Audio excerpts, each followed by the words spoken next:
Fala aí galera, tudo beleza? Arthur Dias aqui com mais um vídeo, dessa vez para falar sobre aquele que foi o meu anime favorito dessa temporada. Por mais que sim, teve Dandadan, que todo mundo idolatrou, mas cara, esse chegou num ponto que eu acho que não foi só o meu favorito da temporada, foi o meu anime favorito do ano inteiro. Por mais que sim, eu acompanhei pouco anime no decorrer de 2024 e tudo mais, mas eu acho que nenhum pegou e me fisgou e eu me vi vidrado e fascinado e revisitando e pensando e meu Deus do céu, como eu me entreguei pra Arama Meio. E é muito bizarro eu estar pegando e fazendo um vídeo aqui exclusivo pra Arama Meio, falando como eu me apaixonei perdidamente por essa desgraça desse anime, ao ponto que eu tô literal de luto, porque acabou a primeira temporada. Eu pensei que isso teria pelo menos uns 20 episódios, de uma forma que falta isso aqui pra eu ler o mangá ou ver um anime antigo. E isso é muito estranho, porque eu tinha um preconceito desgraçado com a Rumiko Takahashi, que é autora de Arama Meio. Tudo isso porque alguns anos atrás eu tive a péssima decisão de reassistir Inuyasha. Ao invés de deixar Inuyasha nas minhas memórias de infância ali e tudo mais, como um dos primeiros animes que eu vi, não, eu peguei, revisitei e foi uma tortura. Inclusive tem vídeo falando sobre como foi a minha reexperiência com Inuyasha, e lá eu comento que eu peguei um ranço desgraçado da Rumiko Takahashi, que eu não queria mais tocar numa obra da Rumiko Takahashi. Resultado, meses depois, eles não anunciam apenas um remake de obra da Rumiko Takahashi, anunciam dois, que era Urusei Yatsura, que saiu em 2022, e Urama Meio.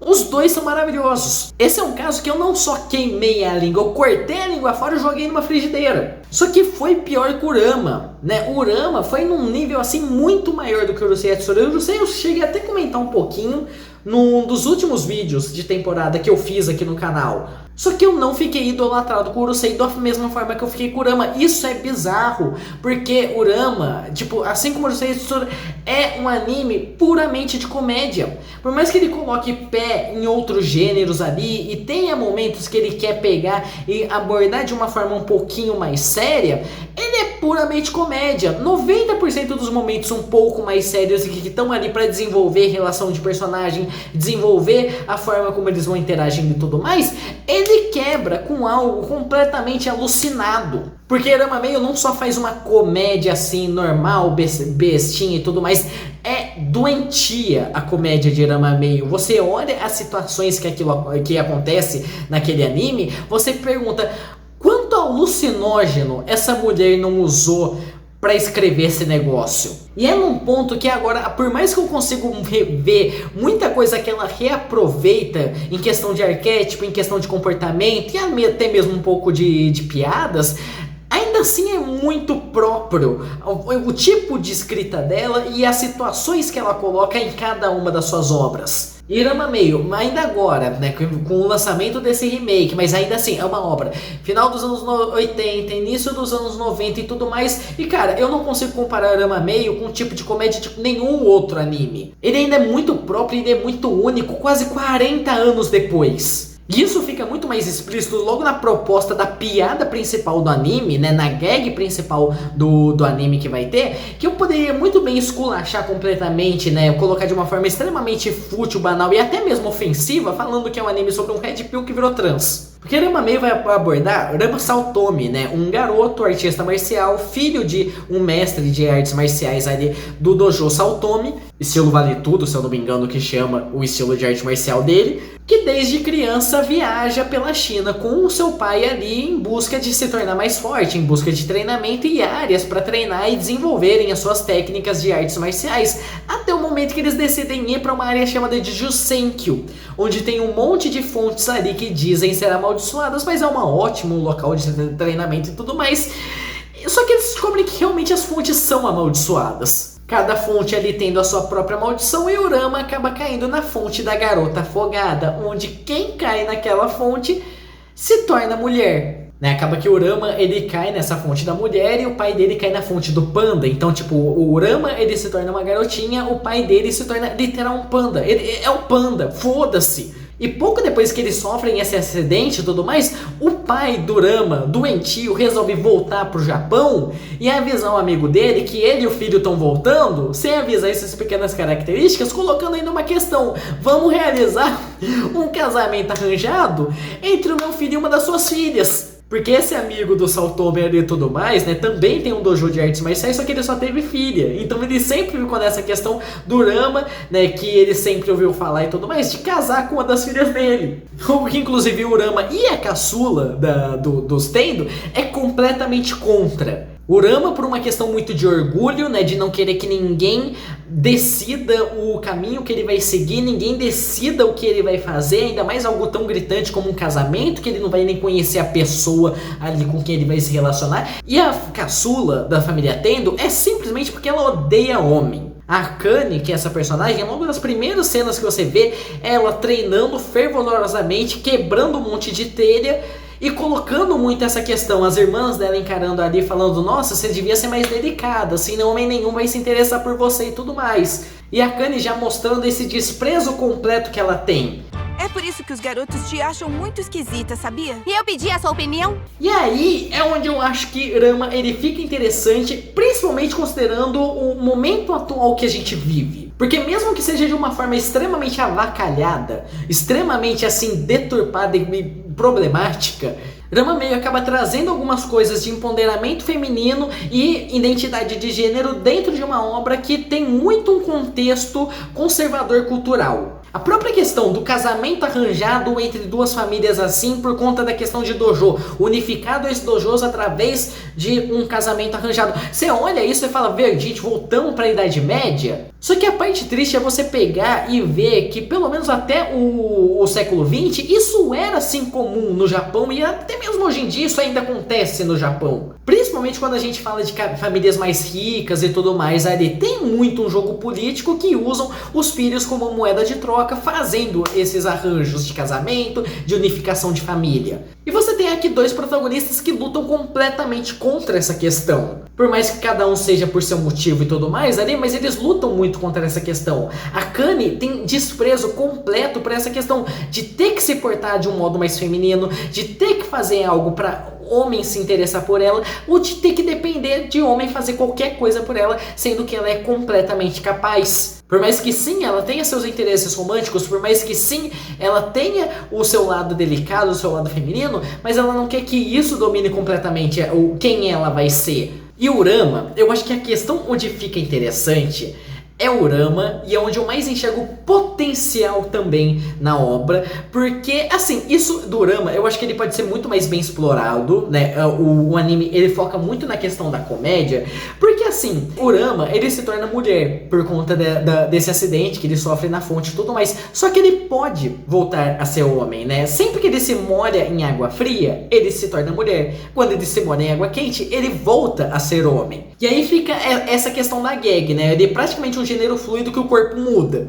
Eu espero que eu não esteja ofendendo nenhuma minoria, porque é a única forma que eu tenho pra pegar e exemplificar essa questão. Só que o Rama é aquele tipo de personagem que ele quer se pagar de machão a todo momento. E é uma masculinidade extremamente frágil, cara. É uma masculinidade muito frágil, porque ele fica muito fragilizado com o simples fato dele se tornar uma garota. Logo nos primeiros diálogos ali, explicando a situação onde o Rama se encontra e tudo mais, né, o pai dele pega e joga ele na fonte ali, falando: Rama, para com essa putaria, você falou que não tinha problema nenhum em arriscar sua vida no treinamento. O Rama vira e fala: a minha vida é uma coisa, a minha vida não tem problema nenhum, minha masculinidade é outra. A minha vida sim, mas a minha masculinidade é outra história. Só que aí você acompanha o Rama aprendendo a lidar com a situação onde ele se encontra e aceitando também um pouco a situação onde ele se encontra, por mais que nessa primeira temporada ele ainda apresente muitas resistências. Isso gera situações hilárias e algumas partes até bem tocantes e bem bacanas. Por exemplo, alguma das melhores interações entre o Rama e a Akane,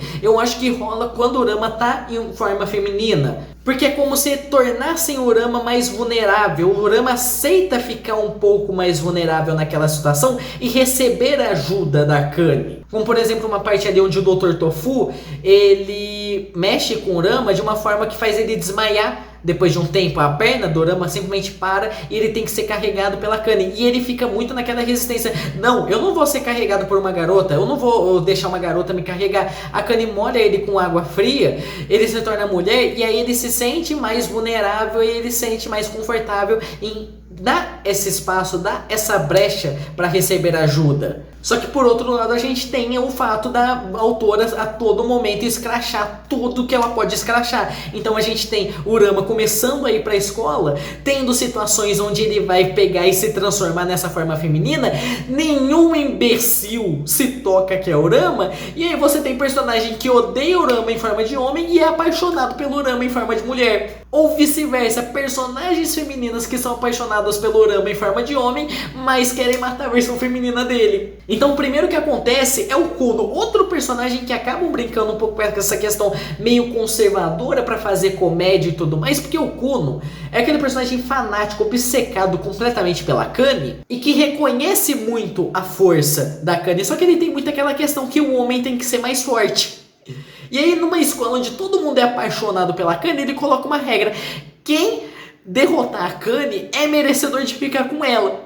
E a Akane só querendo mandar um dedo do meio para Deus e o mundo, espancando todo mundo a cada manhã. Só que o problema é que a partir do momento que o Kuno descobre que a Akane tá prometida pro Urama, ele começa a tretar com o Urama. No meio de uma dessas tretas com o Urama, ele se torna mulher, enfia o cacete no Kuno. O Kuno se apaixona pelo Urama e forma mulher. Algo que afeta o Urama ao ponto de ele começar a ter pesadelos em inúmeros momentos ali e gelar frio sempre que o Kuno encontra ele em forma feminina. Inclusive, o Kuno é um ótimo momento para pegar e trazer o fato que a Rumiko Takahashi adora avacalhar completamente os personagens masculinos dela. Porque todos eles são avacalhados, todos eles são toscos de uma forma que chega a ser genial. O Urama sendo esse personagem machão que se torna mulher, o Kuno sendo esse personagem completamente galinha, que por ele tá tranquilo fazer um harém. Ele coloca como esse objetivo: eu vou conquistar a Akane e a garota de rabo de cavalo, que é o Urama. Depois a gente tem o Ryoga, que é o rival do Urama, que a gente descobre depois também que ele também caiu uma fonte de Junsenko se tornando um porquinho preto.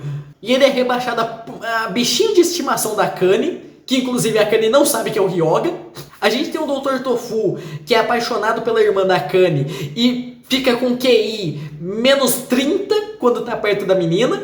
Ele tá lá fazendo exame no Urama, ajeitando a coluna dele. Chegou a garota que ele gosta, ele quebra o Urama no meio e ele fica metade do episódio com o pescoço torto. Ele recebe um lanche da menina ali, alguns biscoitos, se eu não me engano, e tudo mais. Ele começa a comer o papel. Ele começa a mastigar o embrulho, simplesmente ele começa a mastigar o embrulho. E tipo, literal, todos os personagens, todas as situações são absurdamente doentias, só que são divertidas para um senhor caralho. E no meio dessas pequenas situações, você vai tendo as brechas ali para desenvolver romance, para criar uma proximidade um pouco maior entre o Urama e a Akane. Por exemplo, um dos primeiros episódios que a gente tem uma questão maior disso é o pós-luta com o Ryoga, onde a Akane acaba tendo o cabelo dela cortado e tudo mais, e o Urama fica assim transtornado. Gente, como é que eu vou pedir desculpa? Como é que a Akane vai olhar na minha cara desse jeito?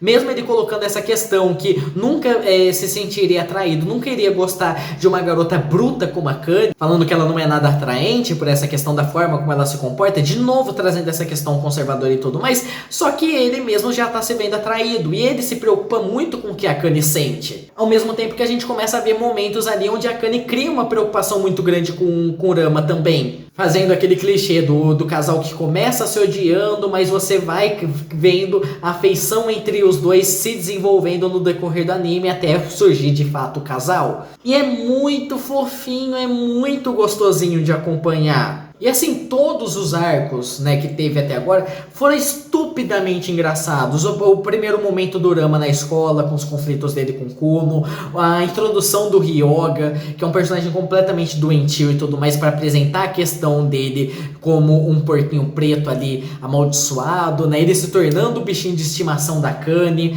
Depois a gente tem um arco da ginástica olímpica marcial ali, onde chamam a Akane para competir com uma outra escola, que a mulher é completamente trapaceira e tudo mais, vai tentando matar de qualquer jeito. Cara, aquele episódio é uma doideira desgraçada.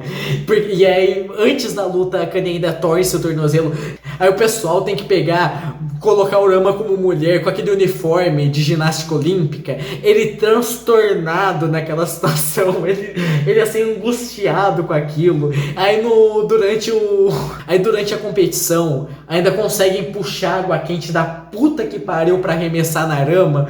Ele desesperado, que ele não pode virar homem com aquela roupa de jeito nenhum. É engraçado você ver as situações. O da patinação de gelo também, o Urama perdendo o bebê com o cara mulherengo lá. Nossa senhora, como eu ri daquele episódio, como eu me diverti vendo aquilo. E depois deu brecha ainda para um momento super fofinho, que é um dos meus momentos favoritos da temporada, que é a primeira possibilidade de beijo entre ele e a Kanye. É o primeiro momento onde você vê os dois mais confortáveis a esse ponto um com o outro, para depois aí pegar e fechar com a questão do arco da Shampoo, né, onde coloca mais à tona essa questão do o que o Urama sente pela Akane. E eu acho que o arco da Shampoo é outro ponto que dá pra pegar e falar, porque eu apontei muito a comédia voltada pra essa questão da troca de gênero do Urama ou esses personagens amaldiçoados, né? O Ryoga também tem muito essa piada, como os momentos que ele se torna mais vulnerável por ele se tornar o porquinho, que não consegue fazer absolutamente nada. Cara, como humano, o Ryoga é um dos personagens mais poderosos ali, né? As lutas que ele tem, que é outro lado bem legal, ele tem um foco um pouco maior nas artes marciais, mas como humano ele é um dos mais poderosos. Como o porco, ele é um lixo. O Ryoga vira o porquinho, o Urama começa a atazanar o porquinho ali, ele começa a chorar. Só que não são apenas essas comédias voltadas pro personagem transformado que a gente tem durante o anime. A própria parte da ginástica olímpica marcial. Primeiro que a própria proposta é retardada. Eles transformam um negócio assim que é artístico em briga, em porradaria. Aí eles colocam aquela regra, você só pode atacar com os instrumentos de ginástica. Fita, bastão, né, esse tipo de coisa. Chega um momento da luta onde tudo tá valendo. Onde a menina pega a fita, enrola no cuno do outro lado da arquibancada, puxa ele e arremessa. Aí todo mundo, irmão biológico tá valendo? O juiz lá, irmão biológico pode atacar com o irmão biológico. O Urama dando a voadora com o Pichan no meio das pernas ali, acertando o Pichan no rosto da menina lá. Aí todo mundo, o porco vale, o porco pode. Tudo porque o porco não é contato direto. Ou a própria parte da Shampoo, né? Que foi a brecha que eu peguei pra... Cara, o drama que eles fazem no último episódio é porque no penúltimo a gente teve um conflito ali da Shampoo com a Kanye, porque a Shampoo quase fritou o Ryoga, o Pichan, né? Como o porquinho pra dar de almoço pro Urama. Isso é uma parte que eu gosto, porque é a primeira vez que o Urama ele fica com medo da reação da Kanye, a ponto que ele se importa genuinamente com o Ryoga. O Urama, ele desespera quando vê o Ryoga ali no meio do prato frito, torrado. Eu gosto daquele desespero que o Urama tem. Só que isso gera a briga da Kanye contra a Shampoo. E a Shampoo derrota a Kanye fazendo literal uma lavagem cerebral. A Shampoo, ela pega e apaga a existência do Urama da mente da Kanye para poder ter o Urama só para ela. Como é que ela faz isso? Lavando a cabeça da Kanye. Ela usa um shampoo de erva que apaga a memória. Amigo, isso é doença. Só que mesmo sendo só essa doença, esse foco no humor e tudo mais, eu quero ver como esse negócio vai avançar. Porque, assim, terminou o último episódio ali com a Kanye recuperando a memória envolvendo o Urama e tudo mais, e a Shampoo saindo. Eu quero ver na onde aquilo vai dar. Eu quero ver mais personagens que vai aparecer. Inclusive, tipo, no decorrer, quando tava saindo os episódios, começou a aparecer muita coisa pra mim no TikTok envolvendo o Urama Meio. Então começou a aparecer cena de personagens do anime dos anos 90 que ainda não apareceram. Pessoal fazendo cosplay desses personagens. Algumas coisas sobre outros personagens amaldiçoados. Ou até mesmo arcos um pouco mais sérios de Urama Meio, indo mais pro lado shonen, menos pro lado da comédia, e que parecem que teve um potencial muito bom. Por mais que eu tenha um pouquinho de medo, porque assim, as duas coisas que eu mais gostei da Rumiko Takahashi são as que ela faz no mais foda-se possível. Quanto mais brecha a obra dá pra Rumiko colocar as maiores aleatoriedades e a maior loucura que ela puder, melhor. Porque ele não acha que ela tenta levar a trama um pouco mais a sério, por mais que tenha assim esses momentos, fica chato e fica maçante. Então eu acho que o meu maior medo com o Ranma Meio envolvendo esses arcos sérios que pode ter daqui pra frente é esse. Só que o que eu vi até agora, eu tô simplesmente apaixonado. Eu comentei no vídeo de Jujutsu que a partir de agora eu acho que eu só ia ler mangá mais antigo, né? Mangá que, opa, já finalizou, eu sei mais ou menos como o final repercutiu e tudo mais. Eu acho que Ranma Meio vai ser o primeiro, assim, nessa lista. Eu tava achando que ia ser Dragon Ball, por conta do Daima, que tá saindo agora, que eu inclusive também tô adorando. Mas Ranma Meio, assim, eu tô obcecado por esse negócio de uma forma. Vai ser o Ranma Meio, primeiro mangá que eu vou pegar. E se bobear, eu trago outro vídeo de Ranma Meio aqui. Venha todo mundo pra religião do Ranma Meio, sério, vem. E é bizarro que eu não enjoei desse negócio até agora, porque, meu, eu vi o anime dublado, legendado, em cal, com a minha mãe. Nossa, já era pra eu estar exausto com esse anime e eu não consigo parar com ele. Eu simplesmente não consigo parar com ele. É maravilhoso. Enfim, é isso que eu achei de Ranma Meio. Acho que eu gostei bastante da obra. Comenta aqui embaixo se vocês já viram, se vocês viram o antigo, se vocês já acompanharam o mangá, o que vocês acham da obra de uma forma geral, gostaram ou não gostaram do remake, estão interessados em ver? E é isso, eu vou ficando por aqui, a gente se vê num próximo vídeo. Falou!